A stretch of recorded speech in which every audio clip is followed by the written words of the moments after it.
수험생 여러분 안녕하세요. 메가스터디 손지호입니다. 오늘 이 시간에는 2026학년도 내신 물리학 연강 커리큘럼에 대해서 안내를 해드리려고 합니다. 간단하게 제 소개 먼저 드리면 저는 피트라는 약학 입문 시험에서 물리학 강의를 한 12년 정도 해왔고요. 메가스터디 내에서는 유일하게 내신 물리학 전문 강사로 이제 활동하고 있습니다. 그리고 저는 치과 의사로도 활동을 하고 있는 그런 강사입니다. 자, 22학년도 개정 교육과정에 대해서 이제 설명을 드려보면 이제 고등 물리 과목이 새로 개정이 되면서 이제 물리 과목도 세 가지 유형으로 나뉘게 되었습니다. 그래서 과학 과목이 공통 과목인 통합과학과 과학탐구 실험을 1학년 때 이제 배우고 나서 2학년 때 선택 과목으로 일반 선택, 진로 선택, 융합 선택 이렇게 세 가지로 분류가 되게 됩니다. 그래서 이제 수능과 고교 과목과의 관계를 보면은 이제 수능은 통합과학 중심으로 바뀌었죠. 통합과학이라는 과목을 수능에서 보게 되는데, 그럼 이 선택 과목인 물리, 화학, 생물, 지구과학은 수능 성적에 직접 반영은 되지 않습니다만 학생부, 생활기록부에 반영이 되면서 이 대학에서 이 학생이 어떤 과목을 선택하고 어떻게 공부했는가에 대한 지표로 활용이 되게 됩니다.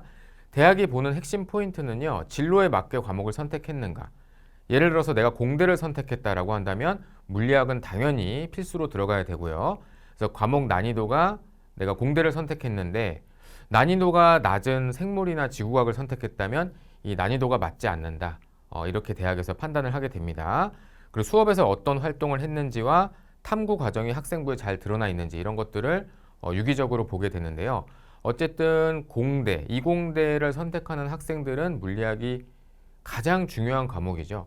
그래서 예전 교육과정에서 가장 문제가 됐던 것 중에 하나가 공대에 들어왔는데 물리를 선택한 적이 없어서 처음에 1학년 때 일반 물리학이나 일반 화학 이런 기본적인 과목들을 공부하는데 굉장히 어려움이 있었다. 그래서 대학에서는 이제 앞으로 내신 과목으로 이 물리학을 선택했는지를 굉장히 면밀하게 보게 될 겁니다.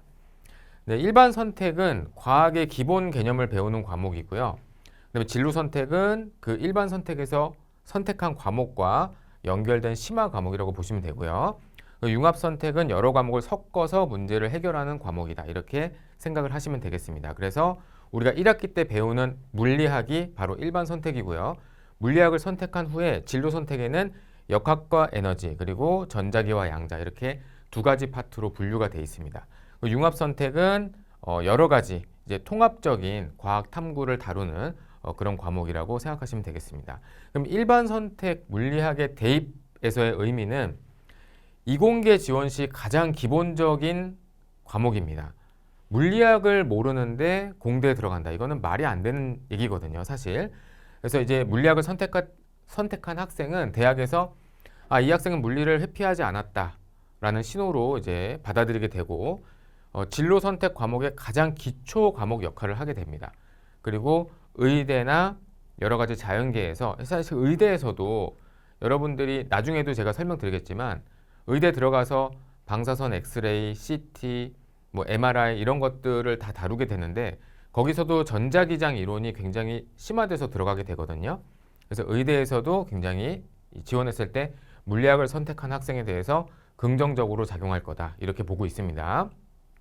자, 일반 선택 물리학의 성격에 대해서 설명드리면 고등과학 물리 기본 개념 과목이다. 그러니까 물리, 화학, 생물, 지구과학, 물리가 가장 처음에 있잖아요. 그러니까 가장 기본이 되는 과목 중에 하나고 이제 모든 계열의 학생이 선택할 수가 있습니다. 이제는 뭐 이과, 문과 이렇게 나눠서 선택하지 않기 때문에 모든 계열 학생이 선택할 수 있고요.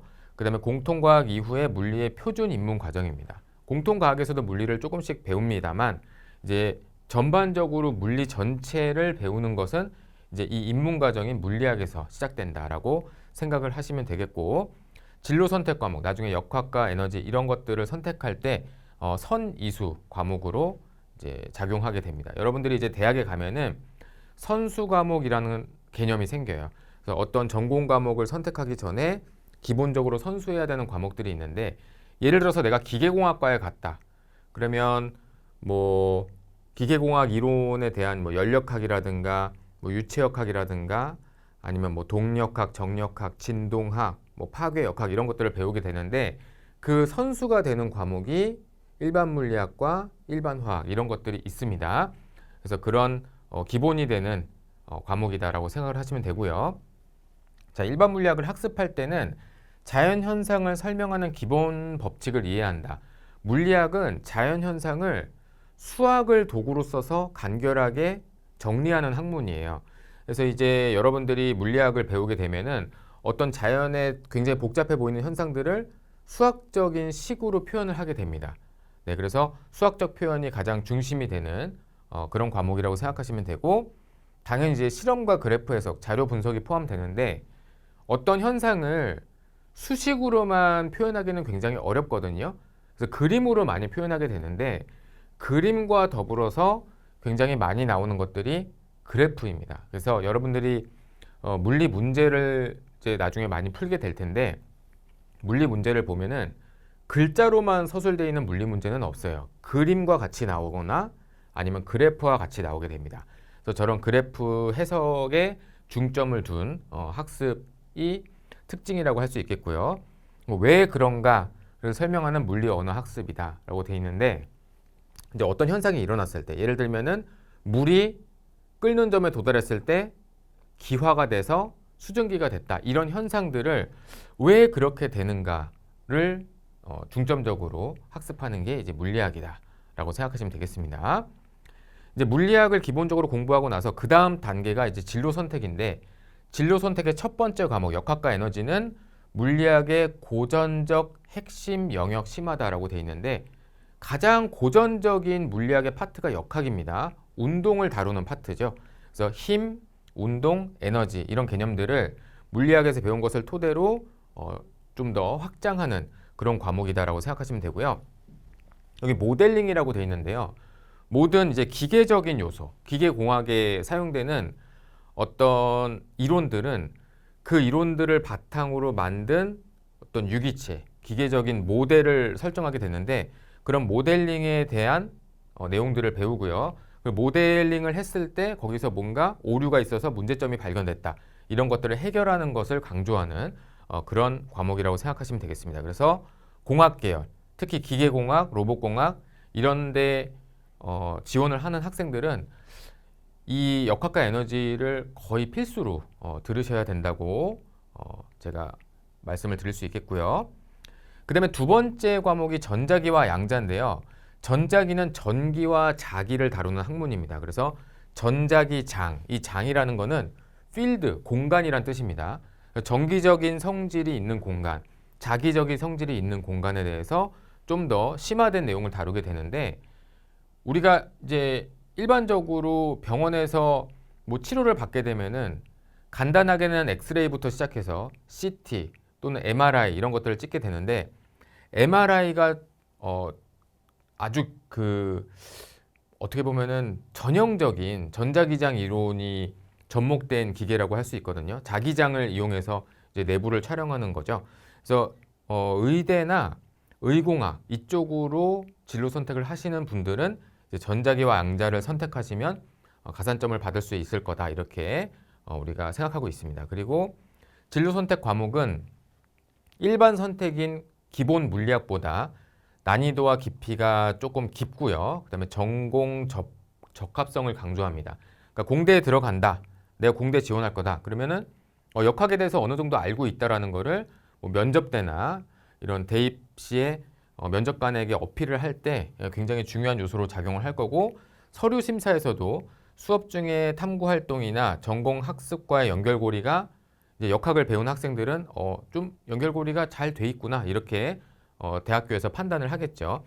그런 특징을 갖고 있고 융합 과목 같은 경우는 이거는 일반적인 시험을 보는 과목이랑은 조금 다릅니다. 약간 탐구, 토론, 보고서 이런 느낌의 약간 참여적인 과목이에요. 그래서 이번 교육과정에서 처음으로 시도를 하는 건데 이제 석차 등급은 미기재되고 어떻게 보면은 이 학생이 학생부에서 어떤 활동을 했는지에 지표가 되는 그런 과목이라고 생각을 하시면 되겠습니다.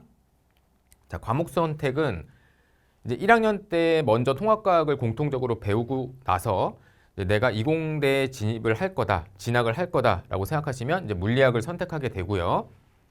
그 다음에 물리를 좋아하면은 진로 선택, 그 다음에 탐구 활동이 좋으면 융합 선택, 이렇게 둘로 나눠서 여러분들이 추후에 물리학 다음 단계 공부를 하시면 되겠습니다. 그리고 학교 시간표에 따라서 학교마다 이런 것들이 다 시간표 조합이 잘 돼 있을 거예요. 그래서 그 조합에 따라서 여러분들이 과목 선택을 잘 선택을 하셔서 대입에 효과적으로 공부를 하시면 되겠습니다. 자, 물리학은 가장 기초가 되는 과목이고요. 그 다음에 진로 선택은 심하고, 그 다음에 융합 선택은 활동 중심의, 약간 학생부 중심의 과목이다. 이렇게 생각을 하시면 되겠습니다. 자, 이제 물리학을 1학기 때 배우게 될 텐데, 제가 가르치는 물리학은 첫 번째, 기초 개념 강좌가 있어요. 그래서 기초 개념 강좌에서는 전반적인 힘과 에너지에 대해서 배우게 되고, 전기 자기에 대해서 간략하게 설명을 드리게 됩니다. 그리고 이런 기초 개념을 바탕으로 이제 개념 완성, 저는 이제 기본 과정이라고 하는데, 이 개념 완성에서 17개의 단원에 해당하는 물리학의 모든 내용들을 다루게 됩니다. 그 동일 내용인데 이제 교재만 완자 물리학을 가지고 이제 똑같은 내용들을 다루게 되는데, 완자는 단계가 조금 세분화되어 있어서 20강으로 되어 있는데요. 내용은 동일합니다. 제 기본 과정이랑 개념 과정이랑 내용은 동일한데, 이제 학교에서 부교재로 많이 선택하는 완자 물리학이라는 교재로 이제 강좌를 개설하게 되었습니다. 그래서 저는 총 3개의 강좌를 먼저 개설할 건데요. 기초과정, 그 다음에 기본, 개념 완성 이렇게 들으셔도 되고, 기초과정 다음에 완자 물리학으로 공부를 하셔도 되겠습니다. 제가 이제 소통창구를 몇 가지 만들었는데, 당연히 이제 메가스터디 게시판에서 여러분들이 Q&A도 달고 저한테 어떤 개인적인 질문도 할 수 있겠지만, 좀 더 좀 자기의 어떤 그 개인적인 상담 같은 것들을 좀 원활하게 제가 받기 위해서 이제 인스타그램에 주소를 제가 공유를 할게요. 그래서 인스타그램에서 저한테 이제 DM 같은 거 보내시면 제가 이제 소통을 최대한 할 거고, 라이브도 진행을 종종 하도록 하겠습니다. 그리고 저는 이제 치과 의사로 활동하고 있고, 지금 현재 병원을 운영하고 있어요. 그래서 치과대학에 진학한 학생이나 혹은 치과대학에 관심 있는 학생들은 인스타로 DM을 주시면 제가 분기별로 3개월에 한 번씩 학생들을 모아가지고 저희 병원 투어 시켜드리고, 치과대학에 들어가면 어떻게 공부하는지 이런 것들에 대해서도 같이 모여서 이제 말을 나누는 그런 소통 창구를 만들도록 하겠습니다. 어쨌든 여러분 이제 고2가 됐고 고3 때까지 험난한 길을 달리실 텐데, 시린 겨울 뒤에 항상 봄이 오죠. 그 봄이 올 때까지 제가 여러분들과 함께 하겠습니다. 자, 이렇게 해서 커리큘럼 설명을 마치고 저는 수업 때 뵙도록 하겠습니다. 감사합니다.